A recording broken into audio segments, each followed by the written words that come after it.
Good afternoon, everyone, and thank you for joining us for our second learning session of the Social Justice Funders Networking Group. We have a great session planned for you today. Just a few things real quick before we start. I wanted to mention about the Virginia Funders Network. We now have over 100 grant-making organizations from every region of the Commonwealth who have joined as members to network and learn together, to collaborate on funding solutions, and to leverage collective knowledge and action. With our educational programming in particular, we're working toward 3 goals: building a robust network, hosting engaging learning and networking events, and fostering meaningful connections. This group is one of 5 of the networking groups we established this year, and we've also hosted multiple other learning sessions on topics such as broadband, the American Rescue Plan, all with the intent of helping our members learn about issues and understand ways philanthropy can be its best and ways you do your work and support your communities. Now I'd like to turn it over to our very capable co-chairs, Lenny Dorcas and Stephanie Glenn. And thank you again for joining us. Good afternoon, everyone. Welcome. We're really excited to have y'all here today. Just wanted to give a really brief overview of the session, what we'll be doing today and why we're doing that, as well as introduce really quickly our speakers who will share more about themselves in a moment. So for folks who were able to attend the last session, we talked a lot about organizing, and that kind of broke out into some conversations around practice. So there was desire for continued conversation about equitable practice, both internally and externally in grant making, and how that shows up in our work. So we'll hear from 2 speakers today. First, Shaady Salehi, who's the director of the TrustBased Philanthropy Project, and Holly Bartling, who's a senior program officer at the General Service Foundation. And they'll share more with us about trust-based philanthropy and how to apply that in practice.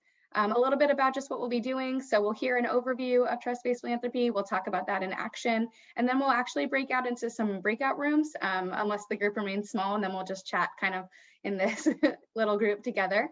And then we'll come back together to do some reflections and share backs. And I'll turn it over to Stephanie to add anything else. Thank you, Lenny. I want to thank you specifically for today. Listening to our last session, we did have the insight to go more deeply into trust-based philanthropy. And Lenny worked really hard with organizing today's event and getting our speakers, who I'm so excited to hear from today. But just to, like she mentioned, a friendly reminder, please stay on afterwards for the discussion. It's mainly for you all to ask more questions, to get a little bit more deeper insight from Holly and Shaady. So we really hope that you stay with us for the remaining of the program. And now we will turn it over to Shaady. Welcome. Thank you, Stephanie. Thank you, Lenny. Thank you, Patty. And hello, everyone. Great to be with you today. My name is Shaady Salehi. I'm the director of the TrustBased Philanthropy Project, and I'm dialing in from San Francisco, land of the Ohlone people here in California. And I'm so glad to be here and really delighted that Lenny invited us to join. So I'm going to offer a little bit of just personal background. In my work, my day-to-day work now is very much focused on leading the TrustBased Philanthropy Project, which is a 5-year initiative that was launched in January 2020 to make trust-based practices the norm in our sector. Prior to that, I had many different roles in the nonprofit sector, including 3 years as an executive director. So a lot of the perspective that I bring into this work comes from being a nonprofit leader, having been on the grant receiving side, and having experienced a lot of the inequitable power dynamics that we're going to be talking about. So I'm happy to channel that into our conversation today. Before I jump into the agenda, I would love to just introduce my colleague, Holly Bartling from General Service Foundation, who will be in conversation with us in a little bit. But Holly, I know we talked about you kind of being brought in later, but I would love for you to just say hello and introduce yourself briefly before we jump into the agenda. Sure, thank you. Hi, I'm Holly Bartling. I'm with the General Service Foundation. I'm calling from unceded Ohlone territory, the East Bay. And And I guess I'll just share what brought me to philanthropy. I've been at the General Service Foundation for 16 years now. And prior to that, I actually also managed programs and did fundraising for two organizations that were grantees of the General Service Foundation. So I had known the foundation prior.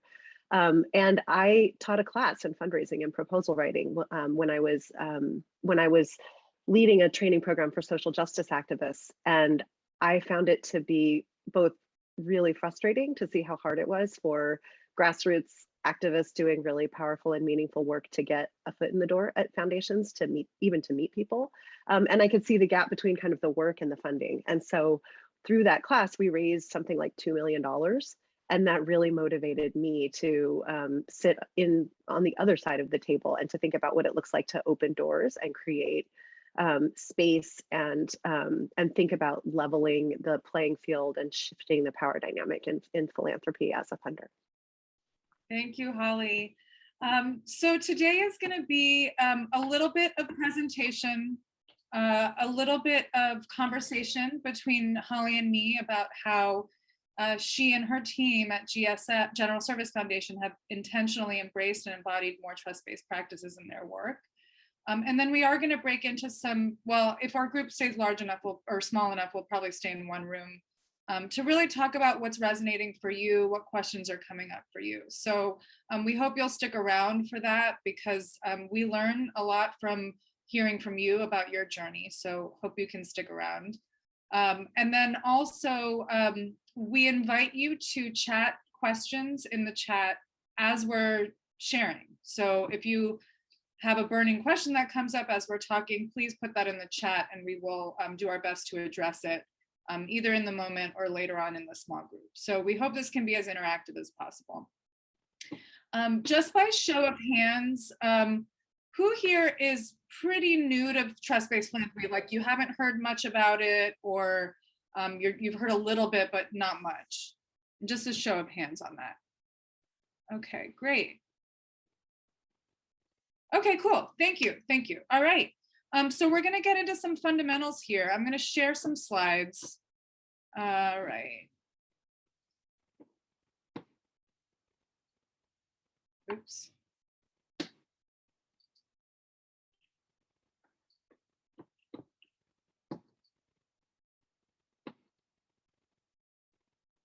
All righty. So Holly was already kind of alluding to this values to practice gap that exists in our sector. So what this means is that a lot of the work that we do in philanthropy, a lot of what drives us to do this work, I imagine, is really positive reasons, wanting to advance equity, advancing opportunity. A lot of the values that drive the work of many foundations are centered in these very positive, community-oriented, community-centric values. A lot of your foundations might be working on issues of education equity or racial equity or increasing opportunity, increasing access, strengthening community. These are all very positive intentioned organizations. But if you look beneath the surface, traditional philanthropy, the practices that that have become known to be best practice or status quo in the philanthropic sector are not necessarily reflective of those values. And what that means is that we have set up our systems and structures in a way that automatically signals a sense of distrust, wherein nonprofits have to prove their worth in order to win a grant. They have to go through multiple hoops, lots of scrutiny. They have to prove their impact. And this has become really standardized in our sector. So we don't even necessarily notice that we're doing it sometimes. Moreover, there's inherently a power imbalance that exists between funders and nonprofits. Funders have the resources, they get to decide where the resources go, who gets to receive the funds, how much, and nonprofits need the resources to do the work. So inherently in that relationship, there's a power imbalance.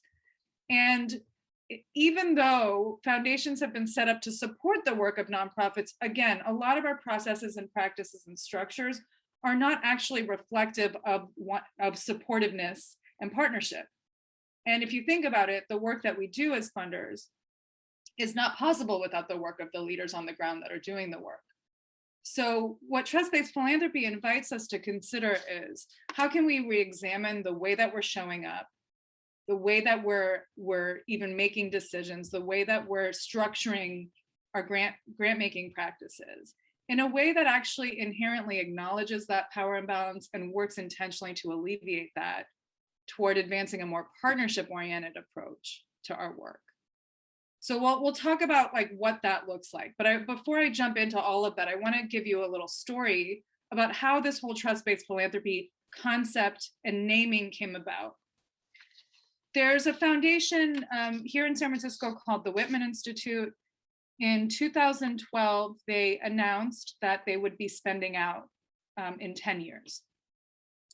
And this foundation made relatively small grants, but had a process of giving multi-year unrestricted grants, no applications and reports. It was much more of a dialogue-centered approach, and really centered relationship with their grantee partners in the way that they worked. So when they announced their spend out, they actually asked their grantees, what is it that you think we should do in our remaining time as a funder?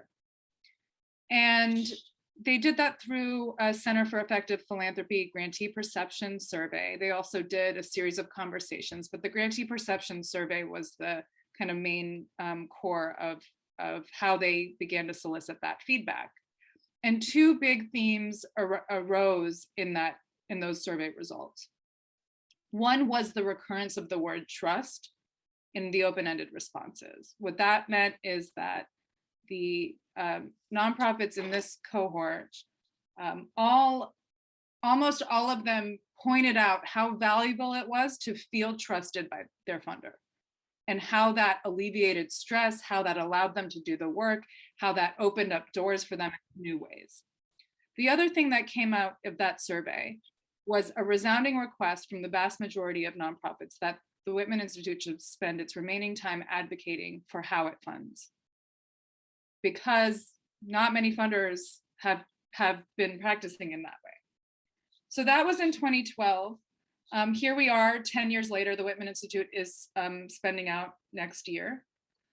And I was one of those grantees. I was part of that community of grantees that gave that advice to the Whitman Institute, and they took it seriously. They began to examine their work. They began to kind of codify what it was about their approach. And because the theme of trust was such a big theme that came up in those results, they named it trust-based philanthropy.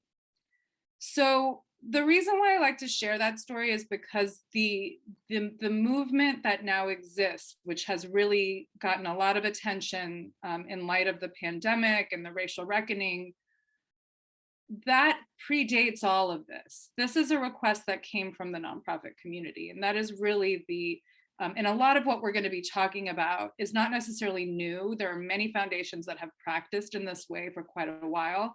And it's also important to note that nonprofits have been asking for these practices for a very long time. So I want to just be clear that this is not new, this is not rocket science, but there is a real value in naming it the holistic practices and giving us some shared language where we can connect around. And also, and as a project, we're here to help guide organizations through that change process. So that's just the backstory. So here's the definition of trust-based philanthropy. It's fundamentally about addressing the inherent power imbalances that exist between funders, nonprofits, and the communities that we serve. So really everything, if you take away anything from today's discussion, this is about redistributing power, recognizing that we operate within an inequitable system. We operate within a white dominant system that has favored a small subset of people while excluding and oppressing a large set of communities. So how can we be intentional about how that trickles into our structures, our practices, our interpersonal dynamics, and really think more intentionally about how we can be mindful of that and alleviate that, given the power seat that we're in as funders, in service of a healthier and more equitable nonprofit ecosystem, in service of a more just and equitable society. So we'll talk about what this looks like practically in a minute. But the core of trust-based, the one thing that you begin to see across all different trust-based foundations, because it can look a little bit different across different organizations, the common denominator is the values. It's about using values to guide the decision-making, using values to guide the relationship building. So these are just a sampling of the types of values that show up among funders that are committed to advancing a trust-based approach. So it's recognizing that, you know, we operate in an inequitable system and society, and recognizing our role as funders in kind of using that power to work towards systemic equity.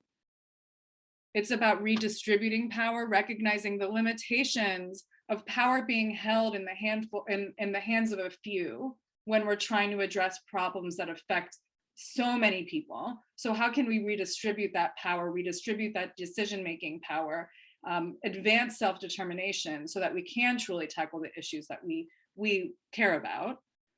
It's about centering relationships in everything we do, particularly recognizing the experience, the expertise, the wisdom of the people in the communities that we serve, the leaders of the nonprofits that we're funding, and centering those types of relationships in doing everything, because we can't get anything done without having strong and healthy relationships.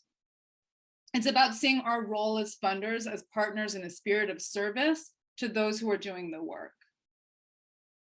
And the accountability piece is huge. If you look at traditional philanthropic structures, so much of our work is kind of about nonprofits being accountable to the funder, foundation staff being accountable to the board. And if you think about that, that's really, it's the opposite of what we say our work is about, right?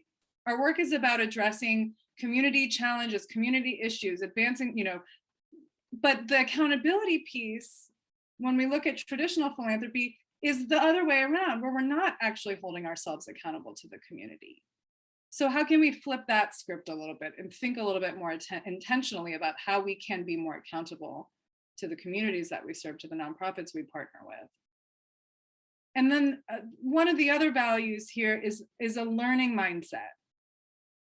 We talk a lot about impact, wanting to measure impact in our sector, but that kind of oftentimes in the traditional way of thinking, there's no room for failure or risk-taking or learning over time. We need to recognize that the work that we do and the society that we operate within is dynamic, it's unpredictable. And if we're going to improve our work, we must embrace a learning mindset in order to do the work better and improve our strategies. And we must learn in partnership with those who are doing the work on the ground. So a lot of this might not feel like rocket science. It might resonate with you. It might make sense. And that's, again, why we talk about that values to practice gap. Because when we talk about our work, a lot of these things probably resonate. I hope they resonate. But our practices, again, don't necessarily match up with those types of values. So this is kind of where we can begin doing some examination of our work. So TrustBased Philanthropy advocates for 6 concrete grant-making practices that can help us chip away at those power imbalances that we're talking about. And I also want to underscore that it is essential to look at all of these practices with a racial equity lens. And the reason why that's so important is that it is possible to do these grant-making practices and still perpetuate harm. And what I mean by that is that when we talk about an inequitable sector and an inequitable system, there's just some data that we cannot deny. 91% of foundation executives are white. 72% of foundation program officers are white. A lot of these foundations are serving organizations that and leaders that are not white. And so if you think about just like that distinction and how that perpetuates inequity, and you think about, you know, people are more likely to trust people who look like them and talk like them and have shared background and experience. So we must check our own biases in this work. We must recognize that implicit bias shows up every step of the way. And we must incorporate a more anti-racist approach to how we think about our work. So that's going to be another theme that we'll be talking about. But just to talk us through these grant-making practices, giving multi-year unrestricted funding. This is something nonprofits have been talking about, writing about, asking for decades. But the vast majority of grant making is project restricted, and a lot of it is 1 year, 12-month grants. So let's take a look at this one. You know, if the work that nonprofits do is long-term, if the work that they do is unpredictable, then it's going to need that multi-year unrestricted investment in order to succeed. And since the global pandemic, we have seen many funders shift their practices and unrestrict previously restricted grants, because we recognized that, oh, what these folks wrote in their proposal 18 to 24 months ago is no longer relevant. They have to pivot to meet the urgent need of the community. And that was an extreme example of how unpredictable our work and our society can be. But we live in a complex society, regardless of a pandemic or not. So how can we signal a sense of trust to our grantee partners that they can decide how to allocate funds based on what they're experiencing? Also, kind of applying another racial equity lens to this particular practice of multi-year unrestricted giving, there was a study done by Bridgespan and Echoing Green among some of Echoing Green's nonprofit leaders, nonprofit organizations in their cohort. And they found that organizations led by white leaders had unrestricted assets that were 75% larger than organizations led by Black leaders. So this is again where we think of where we really need to apply an intentional racial equity lens here. Our sector has opened up more opportunities for white-led organizations to accumulate unrestricted reserves. Why is that? So anyway, these are just kind of the things that we have to continue to challenge and recognize that these practices must be embodied with a racial equity lens. Doing the homework is the next practice. It really it acknowledges that a lot of nonprofits have to jump through a lot of hoops just to be considered to submit a proposal. So this is in the pre-proposal stages. A lot of nonprofits have to do a lot of proving their worth just to be invited to submit a proposal. Hours and hours and hours of work can go into those processes. So how can funders actually take on some of that onus of doing the homework, getting to know prospective grantees, getting clear on what their grant making criteria are, so that they can alleviate some of that burden off of nonprofits in those pre-proposal stages. It also means as funders, if we fund in a particular community or if we fund in a particular issue area, doing our homework to understand the landscape, who's doing the work, who's at the table, who's not at the table that should be. Again, really applying that lens of inclusiveness in how we think about the work. Simplifying and streamlining paperwork is another hugely important practice from a trust-based standpoint. And what that acknowledges, similar to the pre-proposal hoops that a lot of nonprofits have to go through, applications and reports can be incredibly burdensome and time-intensive for nonprofits, particularly for small nonprofits that maybe you've got an executive director who's doing everything. She's running the organization, leading the campaigns, doing the development work, writing the proposals, hiring staff. And some grant proposals can take upwards of 40 hours to complete with the types of questions that are asked, the types of attachments that are required, similar on the reporting side. So how can we take off some of that burden from nonprofits and think in different ways about how we can get that information in a more relational way? In fact, when we strip away some of those transactional barriers, we can actually get a lot more depth and honesty about what it takes to do the work and what the vision is of nonprofit leaders. And also putting a kind of anti-bias lens on this. A lot of our traditional practices when it comes to applications and reports they favor those who have had a lot of development writing experience. Maybe they've taken multiple courses in development writing or grant writing. Maybe they have an MBA in nonprofit management. But if you think about those who maybe have not had access to that kind of training or education or workplace experience, but they still have a strong vision for what they want to achieve in their community, if we have processes that are too burdensome, that is going to just automatically exclude certain leaders. So how can we think differently about how we can actually be resourcers of the work and learn more about the work in ways that are a lot less transactional and more relational, and allowing us to learn more about the work. And the final 3 practices are really about how we show up as funders. We often want to have, honesty and transparency from our nonprofit partners. So we must model that, because as funders, we sit in the power seat. We hold a lot of power. And the way we show up sets the tone for the relationship.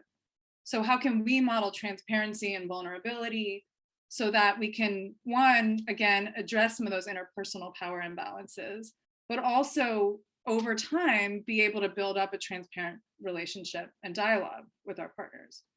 Responsiveness is also a key thing here.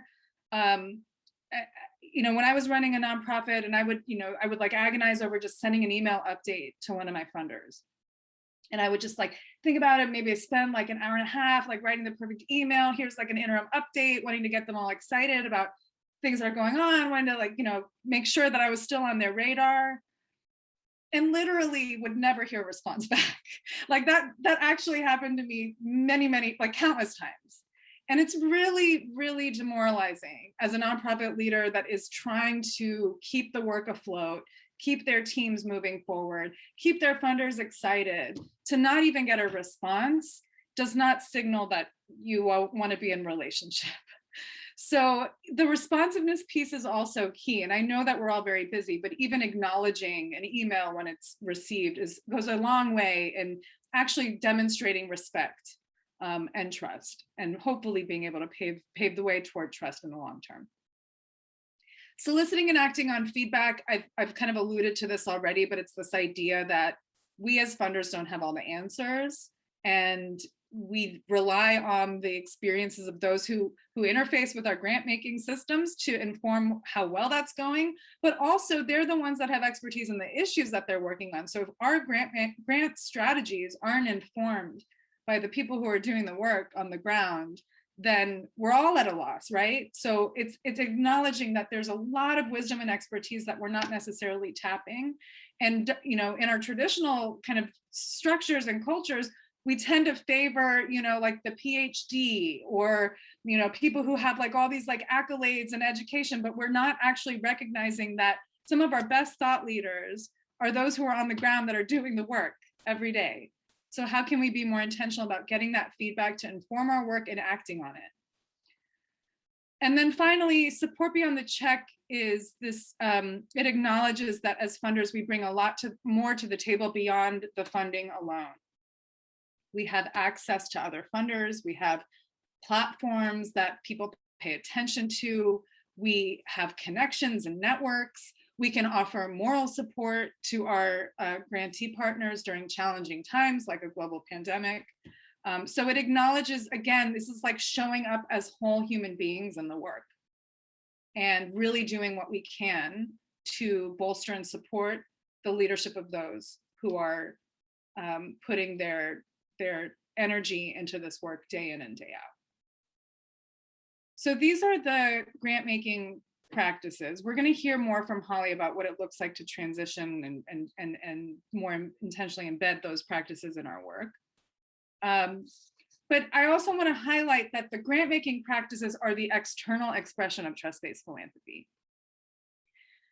For the work to work well, it requires a constant assessment of how our values are showing up across 4 dimensions of our work. So practices are one of them, but also our culture. How do these values show up in our org culture? And what we mean by that is, if there's not trust internally among staff, between the board and the staff, between the CEO and the staff, and among each other, then it's going to be really hard to express trust externally if it doesn't exist internally.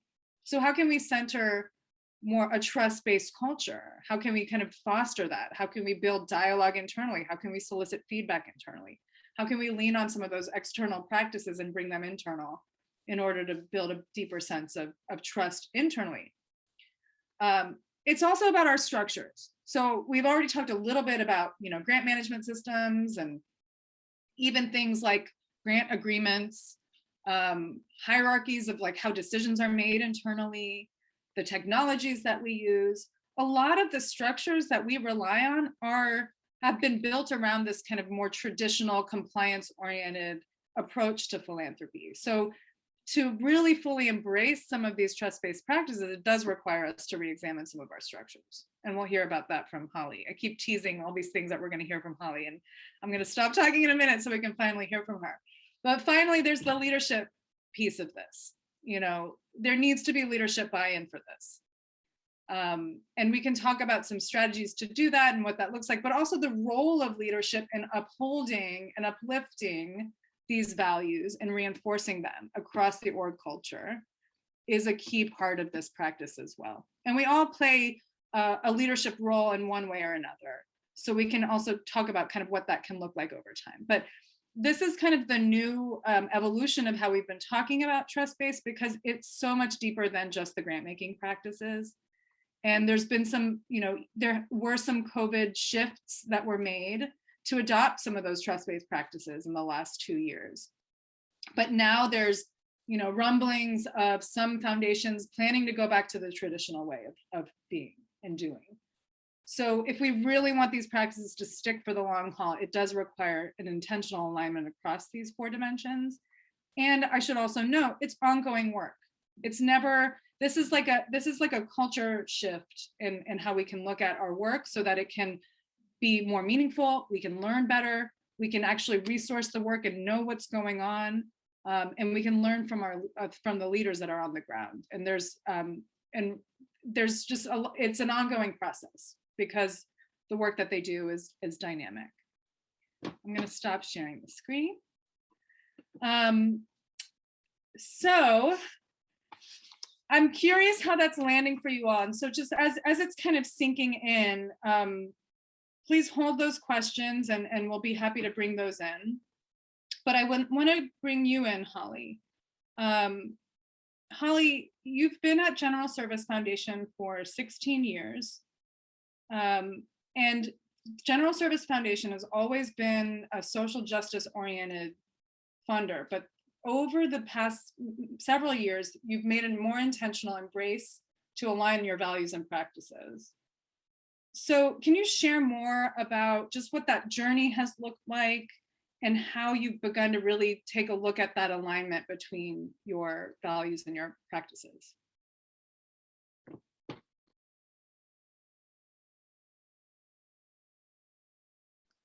Yes, sorry, I was, okay, can you hear me? Okay, sorry, I got a little thing I hadn't seen before. Thank you. I'm happy to talk more about the General Service Foundation. And I don't know, for folks that don't know, it's General Service Foundation is a family foundation. And where the board is still predominantly the family. So the 3rd, 4th, and now 5th generation of the family. It's majority Gen X and millennial, just to give you a little bit of a sense of who our foundation is. And in 2015, we had a new executive director who started and asked the board, are we a series of program areas that are each kind of pointing towards justice issues, or do we add up to something bigger? And if so, what is that thing? And then we went through a process that was very intentional, relational, and pretty intense with staff and board to align ourselves around what our North Star was as a foundation. And what we landed on in September of 2016 was justice. And we had a board meeting a week after the 2016 election and committed to justice in all aspects of our work. And that from there kind of flowed a mandate to look at everything that we were doing. So we went from having 3 siloed program areas to a single portfolio, funding at the intersection of racial, gender, and economic justice. And then we also looked at our grant-making practices and asked, what do justice-oriented grant-making practices look like? And we all have this very clear memory of a meeting that we had not long after that board meeting where we sat down and said, how do we create justice in our grant making practices? And we put every single step of our grant making process on a dry erase board with stickies to show when we make a grant, how many times does every staff person touch the grant? And what we saw was this incredible bureaucracy of grant making. And then our executive director, Dimple Abichandani, asked, what do we really need? And what we circled was so much less than what was on there. And we had this meeting where we just pulled a bunch of the stickies off the dry erase board and looked at like what our grant making practice should look like. And one of our motivations was thinking about the fall of 2016, the moment that we were in, funding social justice movement leaders who, like, one of the things that we could give back to them was their time as a precious resource, that they shouldn't be spending time doing bureaucracy of grant making. They should be spending time tending to all the issues that were right in our faces. And so we created a set of defaults. So we had practices that lived inconsistently in each of our program areas around general support, and we set a default to general support. We set a default to multi-year. And the other thing that I really like was transformational for us was when we talked about what we needed, what wasn't working. We found written reports to be particularly unhelpful. You basically write them for the funder you trust the least. And as a person that spent time doing fundraising prior to coming to the foundation, I know how much blood, sweat, and tears goes into writing those reports. So what we decided to do was a phone call instead. And getting rid of the written report and shifting to a phone call really shifted a lot of things for us at the foundation. Thanks so much. I love that story. I've heard that story a couple times. And every time I'm like, yes, I love it. It's like, what do we need? Do we need this? Do we need to do this? I love it. And it was one other thing that you all realized was that in streamlining some of those processes, it streamlined it for you all internally so that you could have more bandwidth to really center relationships. So can you talk about how you have evolved the work to really embody a relational approach? And the second part of that question is, how do you make time for it? Because people often wonder, okay, well, if we're in relationship with all of our grantees and we're having conversations with them all the time, is that too burdensome? Like, how do you even make time for that? So can you walk us through, like, what does it actually look like in a grant making relationship? I mean, I'd say it's an iterative process. So we've been shifting it as we do it. Originally, we had it as a condition of the grant contract that you had to have a phone call every year. And we have 80 grantees, so it was a lot of phone calls. But then we realized, like, it actually doesn't need to be a condition of the grant contract to have a phone call. We could just have one at the end of the grant period that also serves as the renewal phone call. But we could put in the grant contract that folks are welcome to reach out to us at any time. And people do.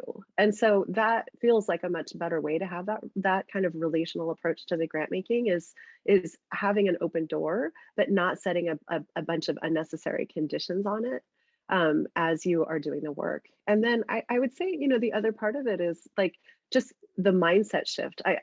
So much of philanthropy has this mindset of compliance, due diligence, legal frameworks. And when you shift to a mindset of trust and ask things from that place, many things shift, including the grant contract, which we've rewritten ours pretty significantly. And our grants management system, the experience of applying for our grant is very different than what it was 5 years ago. So many of the systems are written to kind of make people feel like they're making mistakes as they're submitting grants. And we realized that we were getting all these panicked calls from people right before they submitted their grant application because they were afraid they messed something up. And so we looked at even just the tone of our online application system so that the experience of applying for a grant was, if you have a question, you're welcome to reach out, like making people not feel afraid to be applying for a grant. Can you talk a little bit about the mindset shift? Like, what was that process? What was the internal work that you all had to do to even challenge some of your kind of default mindsets? Like, what did that look like? And how long has that, I mean, I know you're saying it's an iterative ongoing process, but what has that process looked like internally? How have you worked through that as a team? I mean, I think in the fall of 2016, it just felt like everything needed to be looked at with the lens of, is this in service of justice? And our executive director just brings that spirit to the work. So I think having somebody at the most senior level of the foundation basically saying, like, nothing by default, everything by intention. What is an intentional practice around justice? Helped, everybody on the team, just created the conditions for everyone on our team to talk about ways that we could shift. So our grants manager has been just like amazing at coming up with recommendations about the experience of applying for a grant. Our CFO reads our phone call notes. Like we created a Google Doc where we type up the notes of our phone calls and everyone on the team can read it. So anyone on the team would know what our conversations are looking like. And that helps us to figure out kind of how our whole organization can approach what's needed. And then I'll say, like, because of this mindset shift, and because we shifted to the phone calls, it also helped us to be more responsive as we were hearing grantee needs, so that we could take them back to the team and say, hey, we're hearing a lot of burnout and stress from the executive directors that we've been talking to. Can we give extra grants for the health and well-being of staff during the pandemic? So we started doing additional small, just kind of grants on top of the general support grant to support leaders and organizations, and to open up a conversation about how folks were doing, just as an example of what it means to kind of like have that spirit of really listening and being relational and shifting the mindset to really center the grantees.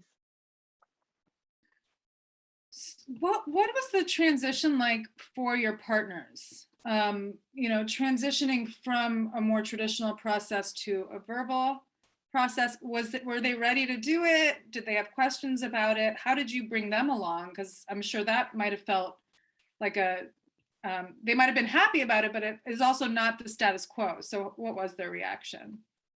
In the fall of 2016, when we moved to phone calls, it was overwhelmingly delight. That's like the word that we would share across our team. Like, people were so joyful to be able to do a phone call instead of a report.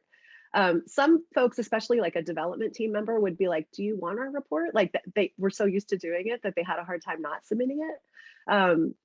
And we're like, if you've written something that you want to give to us, you're welcome to, but there's no requirement to do that. And then the other thing people would ask is, how do I prepare for the phone call so that I'm ready for whatever questions you might ask? And our phone call is 3 questions.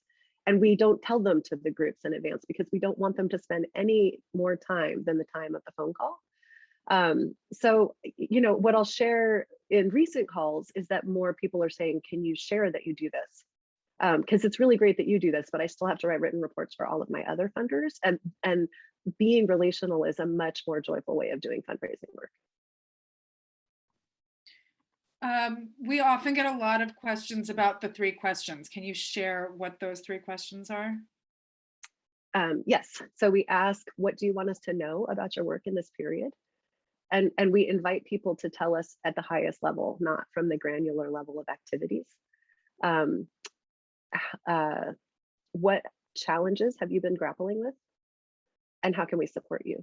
And how can we support you? Like, we're clear that it's not just about the grant. Are there other ways that we can support you? And that's actually where we heard, for example, about how people were faring during the pandemic, or that's where people would reveal that they're about to go through an executive director transition and they will need additional support around that. Or that's where people would tell us more some things that were going on. And what are you struggling with question would often be like internal movement dynamics, things that people are strategy questions. So the conversations were very rich. Mm. And you're really highlighting how these types of conversations really open up a lot more learning that wouldn't be in a traditional project grant report. Can you share also, just for people's context, and like, how do you structure your grants? You do give unrestricted multi-year funding. How is that structured and planned for? It was one of the barriers that we had when we first decided to default to multi-year. Our goal is to move towards doing 4- and 5-year general operating support grants. We're doing more 3-year grants now than we did when we first started. And actually, one of the biggest challenges was budgeting, because there wasn't a way to budget and project into the future. So our CFO and I built an interactive budget tool using Google Sheets that can like project 5 years into the future so that we can make multi-year grants and understand the impact on our grants budget. But so some of it was like we felt like we didn't have the tools quite that we needed to be able to imagine how to do our grant making in a different way. And I think now there's openness to giving longer term general support grants, and now we just need to find ways to like make decisions about how to do that. But like we just had to change our grants management system to give a 4-year grant, so we just did the first one this year, which is really great. That's awesome. So it sounds like the board has been pretty supportive, and you've been able to lean on this core value of justice as your North Star to kind of continue to be the kind of beacon for the work that you're doing. But I got to ask this other question that often comes up around impact. A lot of funders will get stuck on, well, okay, if it's an unrestricted grant, how are we even measuring impact? And how do you all think about that at General Service Foundation? How do you, how do you respond to questions from the board, for example, about wanting to know that there's a difference being made in some way? How do you think about that? I mean, I think at GSF, we're clear that it will take more than our own institution to reach the scale of change that we hope to see in the world. So there's like a lot of modesty around what we think our piece of the impact might be. And we're very clear that multi-year grants are needed to really, for organizations to be able to think in a long-term way, which is what's needed. We think about relationships as impact. And so our relationships to the field and the field's relationships with other organizations is part of the story that we tell when we really think about what it takes to create change. And we have a board that's just really curious and engaged and wants to know how change happens. So they like ask us to tell stories of what change looks like. And we're in very active dialogue with our grantees to come and share those questions. I'll share, we had a moment when the Kavanaugh hearings were happening where we had a board member reach out and just say, I don't understand what's happening in this country. Do we have a bad strategy? Why does it seem like we're losing on everything? And we had a board meeting. We did a call, and we have several activists, social justice movement activists on our board. And they were the ones that spoke to saying, like, we're in a moment of backlash. This happens when you're succeeding. Like, change is not a linear process. So I think being able to tell those stories too, that change is not like a dot matrix or a logic model, but it's, a complex process, and that there are moments of backlash that happen as a result of strong and powerful organizing. What you're also describing is reinforcing to me how your ability to be in relationship with grantee partners, to be to hear from them directly what they're experiencing, gives you the ability to kind of be, to build trust with the board, because the board sees you and your colleagues as really well-versed in what's going on for your nonprofit partners. Can you talk more about that culture building work? How do you do that? What does it look like for that kind of internal what does it look internally for this work to succeed, and what's the ongoing work that you all have to do as a team for that? I mean, I would say relationship building is core to what we're doing, and it's an ongoing practice, and our whole staff team sees it as our responsibility to build strong relationships with our board so that we can be translators from the field to our board, because our board is, we have movement activists sitting on our board, and I think that's actually critical to have folks sitting in positions of power, making decisions, talking about what the field needs. And a lot of our board is they're the family, and so their lived experience is very different from the folks that we're funding on the ground. And I think our staff sees part of our responsibility as being really good translators so that we can move resources to the work that's needed. I'll say, like, and I would say particularly our executive director has built a very close relationship with our board chair that has made many things much more possible, including voting to increase the payout of the foundation to 10% for the next 4 years. Like, that wouldn't have happened but for really strong relationships between staff, board, and very like intentional work to help folks understand on our board like the moment that we're in and what's called for. Mm. What you're also speaking to is structures, really looking at the board composition and acknowledging how can power be shared at the board level. And I'm sure that's also been a journey. Most family foundations don't necessarily start with activists on the board. Has that been something that's also evolved over time? It has, and when I started at the foundation, the board was majority third generation, and we went through a process that many family foundations go through, where the fourth generation is coming online. And I only learned later that that's actually a time where a lot of family foundations break apart.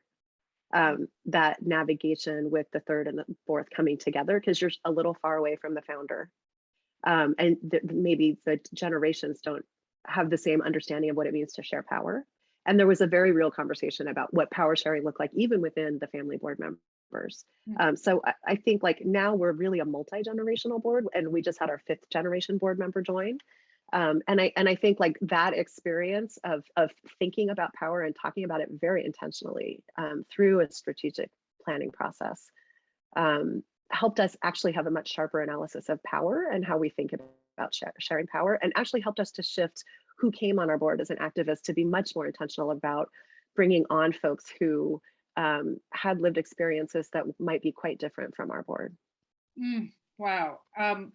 I have so many more questions, but I know we're already running a little bit behind on our kind of discussion portion. So we want to make space for you all to come in, share your insights and questions.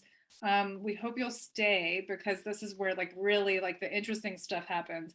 I guess before we transition to opening it up to a bigger discussion, I guess, Holly, do you have like one piece of advice for those who might be, you know, this is resonating for them and they want to figure out, okay, we want to take one step in the right direction. What's something that you would offer folks today who want to take some kind of action? I would just say, think about your own position and where you have agency and start from there. And, you know, I think people assume that you have to be the executive director to be able to make big changes, but I won't. I mean, our grants manager has done amazing work in our foundation, thinking really creatively about. She brings like the spirit of commitment to the movement leaders that we fund, and she's always asking like, how can their experience be positive when they interact with the foundation? And she's made all kinds of recommendations for how we can change things. So that's just one example. Thank you. Yeah, I want to shout out Elaine at GSF. She's done some amazing work and continues to evolve the grant management system to be more relational and trust-based, which is just an indicator that this work it's a journey. It's not a checklist. There's room to grow, but there's also, you know, opportunity to really continue to learn. And I hope you got a little bit of that from Holly's great stories. So maybe we can just break it up. We'll go off the spotlight and we can kind of regroup as a room, a virtual room, in gallery view. And if you feel comfortable turning on your camera, great, but no pressure. So let's just open it up. What questions are coming up for you? What's resonating for you? What are some sticking points? And if you've got, you know, if it's just not landing for you, we want to hear also, because this is a space to really kind of put it all on the table. So we'll just open it up. Feel free to just unmute yourself and share what's coming up for you.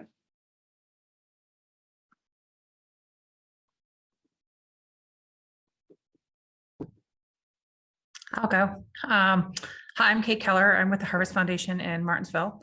Back to the impact question, because I think this is, I know I get kind of stuck there.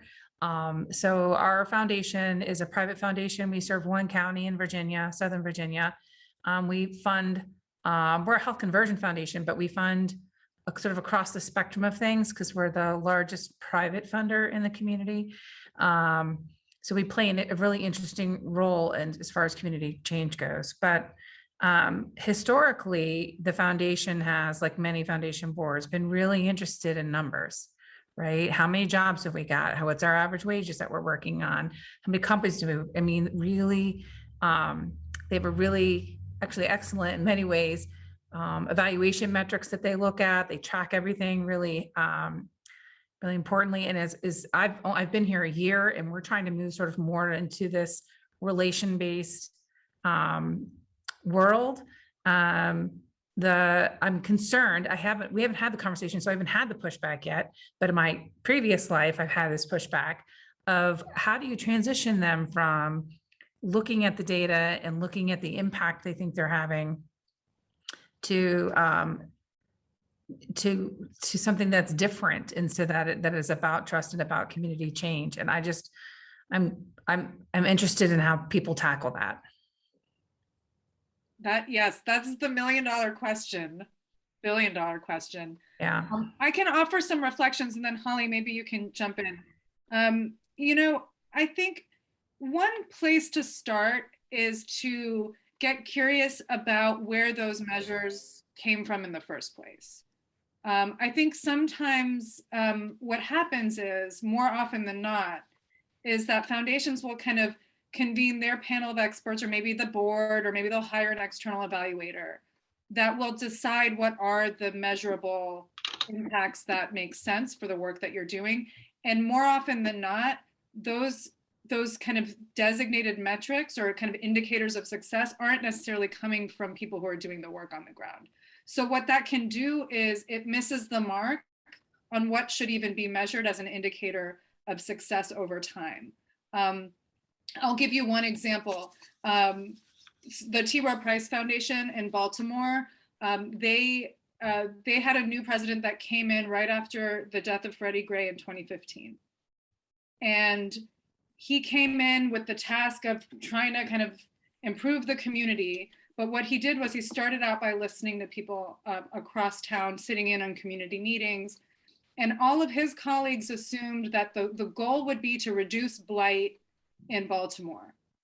But in listening to community leaders, the bigger thing that kept coming up over and over and over again was the lack of access to healthy produce, and how people had to take 2 buses to get an apple. And so they shifted their work and their focus on, let's work on increasing access to healthy fruits and vegetables for the community, and let's be realistic about how much time that's going to take. So that was just even a shift of what they were looking to, like the collective impact goals were totally informed by what the community was saying they needed.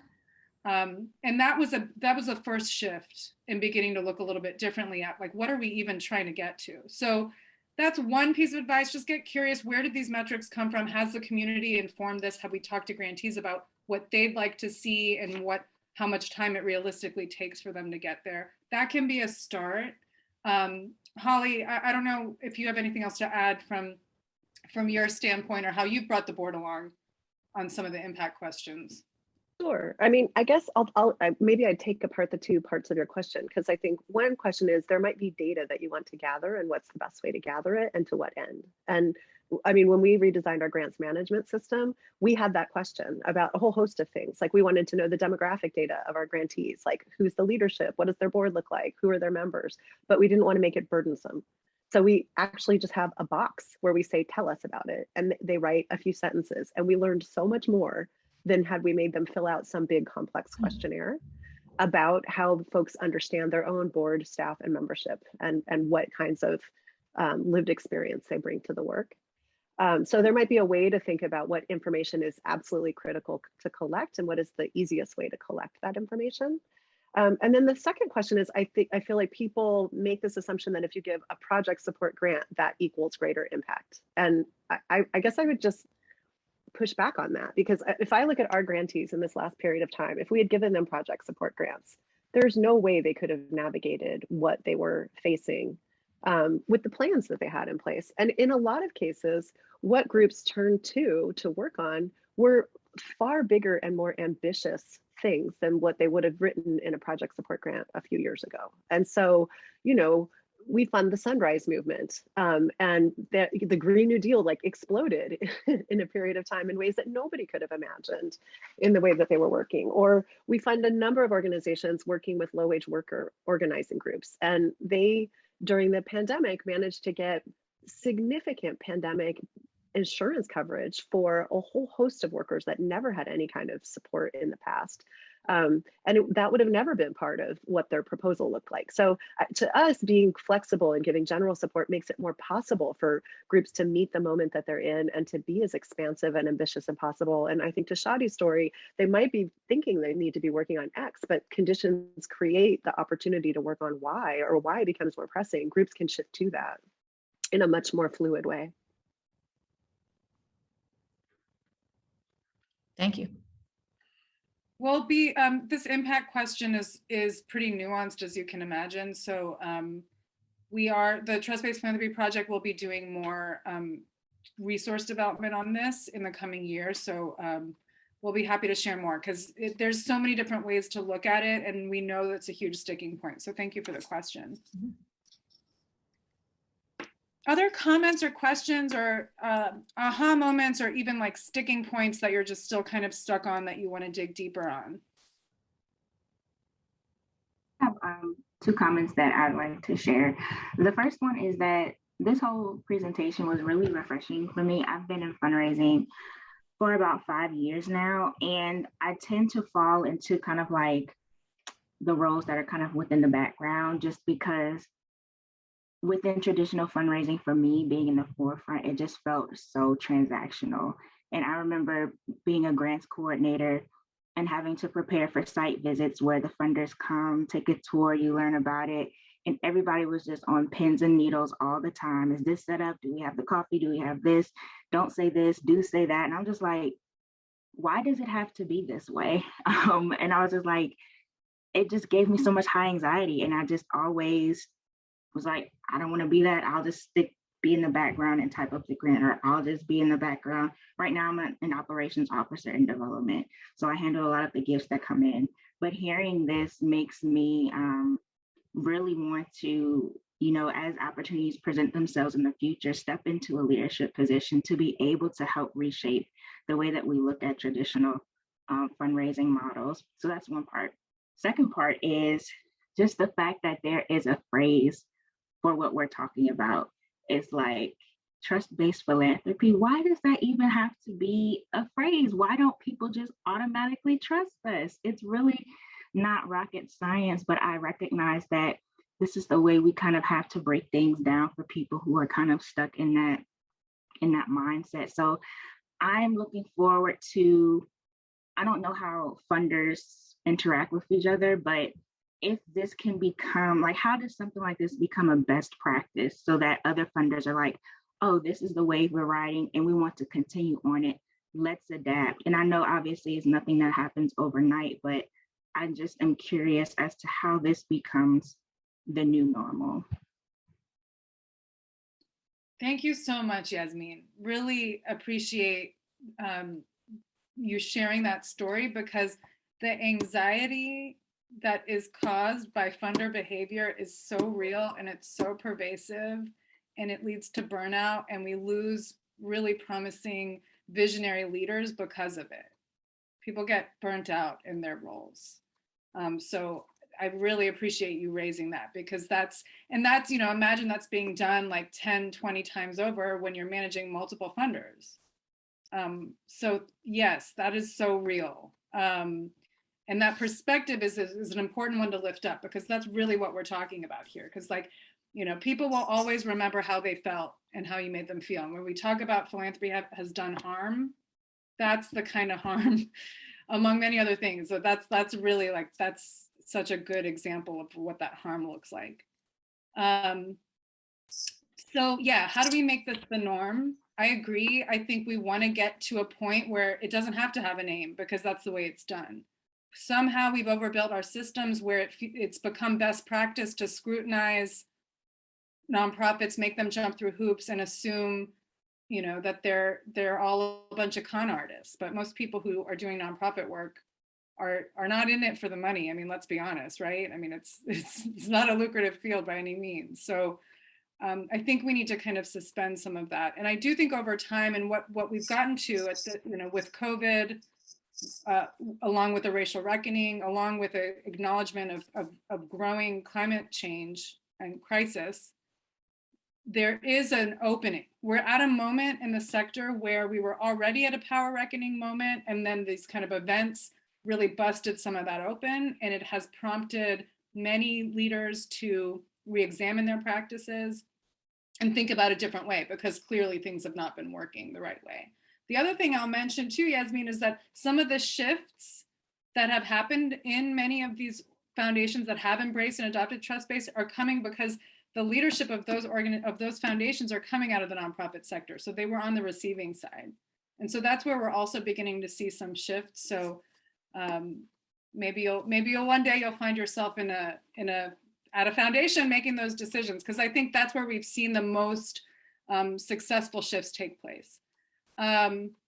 But yeah, what is it going to take? Like, how do we get other funders on board? I mean, that's what the Trust-Based Philanthropy Project is here to do. That's why we're here having this conversation with you all today. We partner with philanthropic serving organizations like Virginia Funders Network around the country to get these conversations going and help those who haven't really had a space to talk about this to have a space to connect and talk about it with other colleagues. So that's a start, but we're continuing to do that. But I would love, I don't know, Holly, like what do you think it's going to take, especially having been in philanthropy for so long? What do you see changing? Do you see possibility for change? Because you've seen many different iterations in this field. Yeah. I just want to thank you for sharing your story of just the experience of fundraising. And I'm the first woman in my family to go to college. And I definitely, when I was on the fundraising side, remembered how just anxious I would feel sitting down with a funder and how nervous I was and how I felt like the stakes were so high. And I think bringing that spirit to the interactions, knowing how hard it is for people to approach funders is super important, and finding ways to put people at ease and make them feel comfortable and supported and have an open channel, I think is also important. I feel like there has been a really big transformation in this past stretch of 18 months, or I don't know, time got very squishy, however long this has been.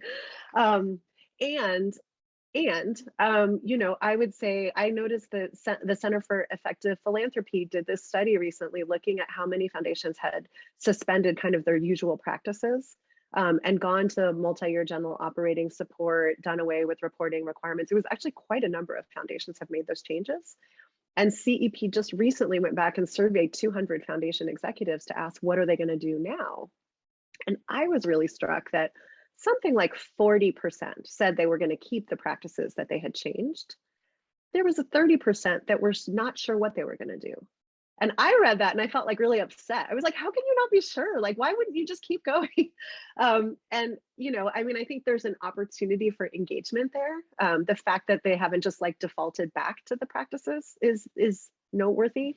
And I think there's just a lot of work to do in our sector to really push folks to keep going. And I want to give a shout out to Shaady and the work of the Trust-Based Philanthropy Project, because in this same period, Shaady, you're doing webinars with like 400 people on it. And I've never seen that many people come to a webinar to talk about grant making practices. So I feel like there is actually kind of a more of a drumbeat around that I find very heartening and hopeful. And I know at the program officer, program director level, people are pushing really hard. And sometimes the places where they hit the roadblocks are maybe at the most senior level or at the board level. Like I had somebody call me that said she wanted to shift to phone calls. She was an executive director, but her board chair said she still had to ask the 27 questions that were part of the grant report in the phone call. I was like, I don't really think that's trust-based if you want to do that. That would be like a worse experience to have a 27 question phone call. I think I'd rather just write the report. So I was like, you have to be clear what your intentions are on that and maybe move your board chair before you start trying to do that.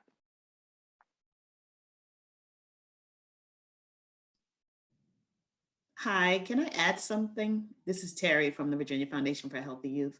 Please. I think the question about like how do funders move towards trust-based philanthropy, from my perspective, I think we brought in the Center for Effective Philanthropy to do the grantee perception report. And I think, you know, hearing their perceptions of us, and they told us like your reporting, your systems, your processes, they're all too burdensome and cumbersome, and we're spending too many hours on reporting and things like that. it sort of forced us to look at those things, and we made the decision to try to change our reporting system and pare it down and only ask questions that we're going to actually use the information. So I think, not to be a commercial for the Center for Effective Philanthropy, but I think like that could be one step that foundations take or funders take as a first step to just see how their grantees perceive their relationship with them. So we found it very valuable. And we don't call it trust-based philanthropy, but after hearing this presentation, I think the report that we got back from them pushed us in that direction. But the other question, the question that I have for Holly is, you said that you do a phone call in lieu of reporting. How often do you do the phone calls? Because we have like quarterly reporting that we require our grantees to participate in to report to us. So I was just wondering, how often are you doing the phone calls? So I'll just share, I worked on a project once that was, we were doing work in Central America with social justice movement activists that were kind of doing post-war reconstruction in Guatemala. And we got a grant that required us to report quarterly on post-war reconstruction and truth and reconciliation. And it was like, this is like a lifetime project. Quarterly reporting is really tough on these things. We do our phone calls depending on the length of the grant. So if it's a 2-year grant, it would be every 2 years. If it's a 3-year grant, it would be one call every 3 years. That said, we're still in touch with our grantees. We just, the call is the contractual requirement. And we had this fear, like if we took away the requirement, or this question, if we took away the requirement, would people call us? And they still do. I mean, they reach out and ask for our help on things or want to pick our brains on something or talk about strategy or something like that. So I would separate out what is a requirement versus how often you might choose to communicate with your grantees, just as one way of thinking about it. Was there a second part to the question besides quarterly? No, that was it. Thank Okay. you. Yeah. Holly, on the application end, did you say you don't do written applications? What does that look like? We have an online application, and we worked really hard to overhaul it and simplify it. So we actually gave our grants manager the task of making it a joyful experience to apply for a grant. I don't actually know if we hit like joyful, but because it's like not really very joyful to apply for a grant, but we made it much more easeful and simple and clear. And we made a commitment to telling the grantees that we're only asking for what we need. And when we need things, we say why. So for example, we ask what their reserves are and whether they have a reserve policy. And then we write on there very clearly, we think having reserves is a sign of a healthy organization. We will not penalize you for having them, because people were sometimes afraid to say they had reserves because they thought maybe they wouldn't get a grant. So, you know, we ask for a little bit more information for the project support grants that we do give because we're legally required to do certain things. And with general support grants, we have a pretty simple, very streamlined application. That's, you know, a proposal, last year's financials, a budget, some basic information about staff and board, and some demographic questions. I had a question. I'm Mary Ellen Waller with Markel Corporation. I had a question, sort of a data point question. When we think about trust between funders and recipients, is there a correlation to the amount of trust and the size of the organizations?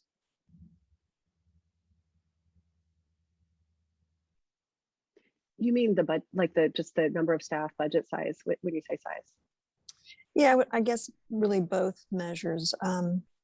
As a smaller funder, I feel like we have established trust with the nonprofits in our community, but we've also been funding for a long, long time. And just wondering if sometimes by the sheer size of the organization it's funding, there's maybe less opportunity to establish trust, and if there's any correlation between size of the organization and trust.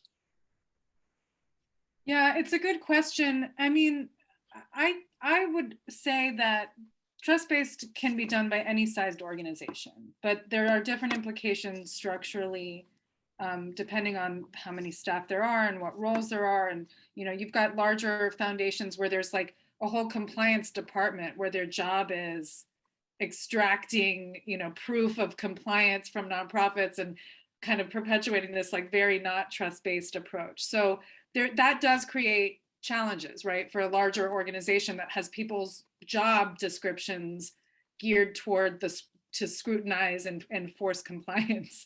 So that does take time to shift and I think that does require a longer runway of planning and thinking and re-examining and how do we shift some of these roles. So that's where some of the barriers I would say might exist on the larger foundation side. But I think if there's enough work done, regardless of org size, to really reinforce values, clarify values, remind everyone what's driving the work, then that can become a really organic way for everyone to have a sense of alignment. But that's also why we talk about, the role of leadership in prioritizing that and uplifting that and reminding people of that and infusing that in all the work. So that it does take more time and energy for that to be translated across a larger organization, definitely. I mean, on the small org side, there's a lot more flexibility and nimbleness, but some people might argue that it's more difficult with the family foundation because it's a family board and they have this sense of overinvestment in the resources. So I think in those contexts, it will vary, but it does take, I think, fundamentally what it requires is a commitment to really using values to drive the work and being clear on what those values are. I don't know, Holly, what would you add to that? Yeah, I mean, there was somebody who was doing a study on trust-based philanthropy a few years ago, and she asked, is it only for small foundations? Because she had that question about whether smaller foundations are more kind of positioned to do trust-based grant making. What I'll say from our perspective is we will never be the largest grant to any of our grantees. And that actually is meaningful because it doesn't feel as high stakes to have a conversation with us. So like already the power dynamic looks really different between our foundation versus the Ford Foundation. And we're very clear about that. And sometimes grantees will come to us and have conversations and say, hey, can you tell your colleagues X or Y? We can't tell them directly. There's some ways that we could be a channel for some of those conversations because of the power dynamic where we can sit at tables and talk about things that maybe our grantees can't. That said, I feel like trust-based philanthropy is getting to a place where it's almost like, to the point made earlier, like, why aren't you doing it? We're part of a collaborative fund that supports grant making, and New Venture Fund is the granting institution that gives out the grants. And I just got a letter this week from New Venture Fund that they're streamlining all of their grant making practices, going to phone calls instead of written reports. And do we authorize our collaborative fund grantee to go that path? So like, New Venture Fund is moving a lot of money. If you're starting to see a New Venture Fund doing that, to me, that's a sign that there's a bigger shift in our sector about being able to shift to that kind of grant making. And I just had two observations while I'm on mute. One was we were very conscious that our grant requesters, we didn't want them to spend any additional time in applying for a grant and pulling together information. So we were very intentional about having an online application that was essentially a one-pager. And we've gotten really good feedback on that, they've already got the information. It's easy for them to complete.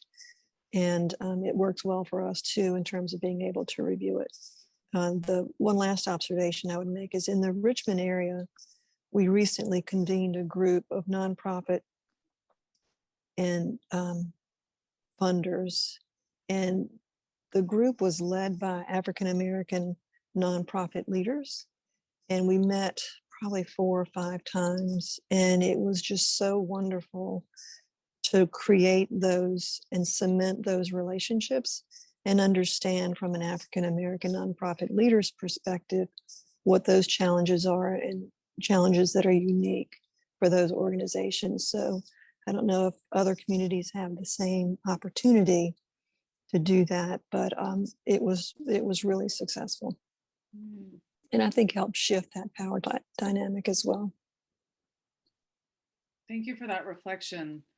In our remaining time, I think we've got, let's see, okay, about 10 minutes. Wanted to raise back up this the culture aspect of this work, and curious how that's landing for you, and how does that resonate for you given your org cultures? Like, what is it like? Do you feel like there may be barriers or opportunities to building a trust-based culture internally? Do you have examples showing up in your work that you want to lift up for others to consider? Just curious how the culture piece is landing for you. I had a question, maybe Shaady and Holly, curious where you weigh in on this. So one of the big things, so we just launched a new initiative and we're in kind of the final stages. And I've been thinking about the process of getting the board to really support, believe in from the core, right? Like trust these grantee partners that we're bringing on board. And so there was a question about like where the board becomes involved in these processes. Like, should they be on site, video site visits with folks? Should they be reading the LOIs that come in? I'm curious, like in establishing a culture of trust, not only between staff and the board, but then also board and grantee partners, like where can folks engage to make sure that trust is kind of present from the beginning, kind of internally, then to the external? Holly, how do you all do that at GSF? It's really changed a lot since I've been there. When I first started at the foundation, we would do a grant write-up for every single grantee. It was a tremendous amount of work, and our board dockets were like 300 pages. And when our board became majority Gen X and Millennial, the Gen X and Millennial board members were like, that is too much reading. I don't want that level of detail. Why aren't we talking about strategy? I don't care about each grant. Can we please talk about our strategy? So actually, like our conversations now, we have 1-paragraph write-ups for the things that we're funding.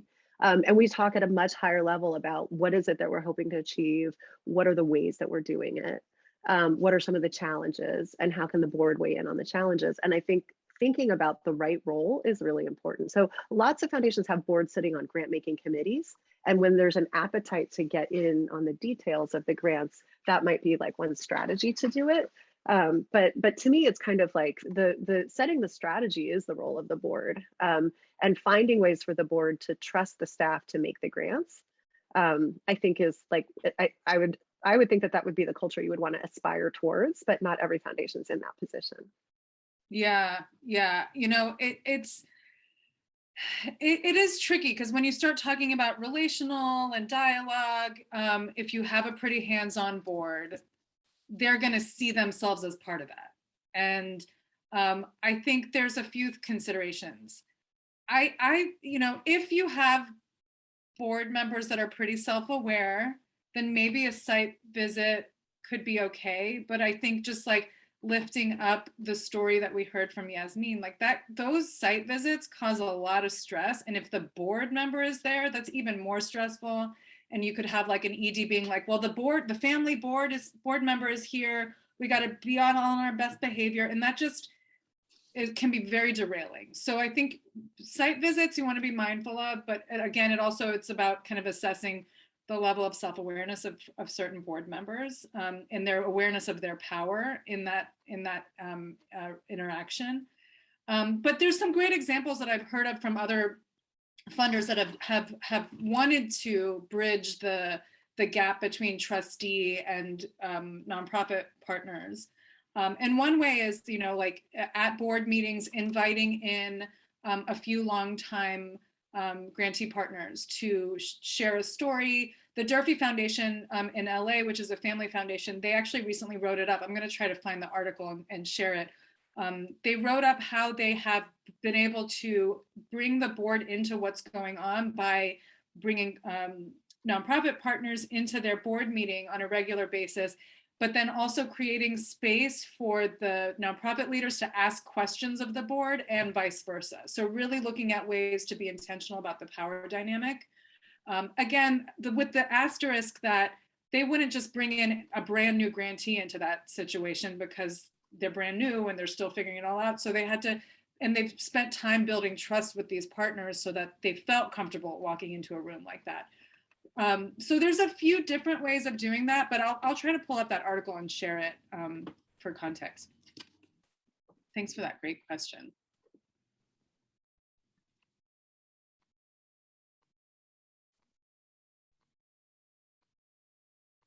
Holly and Shaady, thank you all so much for joining us today. Thank you to Stephanie and Lenny for bringing them together and even knowing about all the great work that you all are doing. This has been fabulous.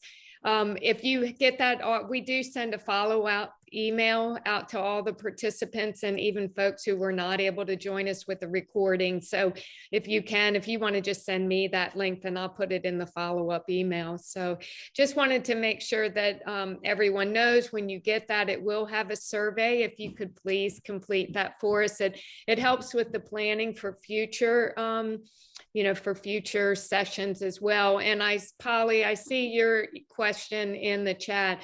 So I will get them to weigh in on calculating ROI, and we'll put that in the follow-up email as well, if that's okay. Oh, great. And there's the article. So thank you for doing that. But do you, I guess if you can answer that question on ROI in the next couple of minutes, that would be great. If you all want to do it, or if you want to just provide me with an answer afterwards, then we can do that as well. We just like to try to make sure that we end our sessions on time. Thank you. You know, the ROI question, I would say most trust-based funders are not necessarily looking at the direct connection because of what Holly raised in terms of just the dynamic nature of the society that we're in. There's a lot of other contributing factors to change. So assuming that your dollars are going to have a direct impact on a social issue is very hard to quantify. Some funders in this trust-based model think about return on relationship and examining like the quality and depth of the relationship over time. And there are some evaluation models for doing that, which I'll share with Patty to share out with them in the follow-up. So that's a great question. And it's what we're trying to do is shift away from that mindset of like dollars making a direct measurable impact, given that there's a million other things going on in the work and in the systems. Great. Thank you, everyone, for being here today. And we will keep you posted about another session in 2022. So thanks and have a great day. Thank you. Thanks, everyone. Thanks for the conversation. Thanks for being here. Take care. Thank you.